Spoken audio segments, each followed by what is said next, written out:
Hello guys, hello mga idol. Magluluto po tayo ng chicken wings. Ayan guys, ito po ang kakailanganin natin. Meron po tayo dito, black pepper, bay leaves, diniktik na bawang, 3 ngipin lang yan. Ayan, chicken broth. Ayan, tsaka sugar. Ayan, sugar, chicken broth, black pepper, bay leaves, and our bawang. So dito meron po tayong a pound of chicken wings. Ayan, malinis na po yan. So ilagay na po natin ang lahat ng ingredients. Ayan, sa isang mangkok. At maglalagay tayo ng wine. Ito po yung ating wine. So, ito po yung magpapalambot sa kanya.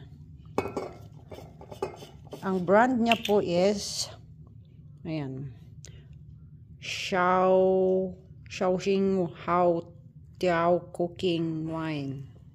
Bahala kayo dyan. So, ayan, 2 teaspoon, ayan, 2, baka 3 na iyon. So, soy sauce. Ayan. Dato puti soy sauce. Tansya-tansya lang. Ayan.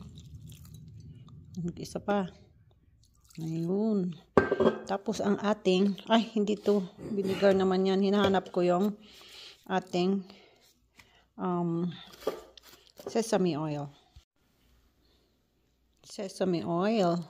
Ayan. Po nagbibigay sa kanya ng masarap na aroma. So, tsaka natin siya haluin. At ibabad natin siya ng magdamag. Ayan, para po masarap ang ating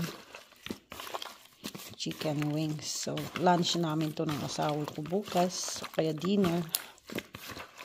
So, ayan guys. Tatakpan lang natin, then lutuin natin bukas. See you. Bye. Look at this. Jaran! Ready na ang ating chicken wings.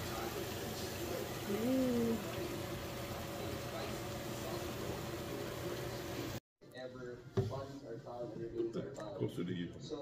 Kain! I want the spicy one. Is it a spicy one? However, even if we do not find the bodies, what we have to prove is the fact of death. That is what is important in a murder case. Isa sa mga naghahanap ng hustisya, si Carla, di niya tunay na pangalan.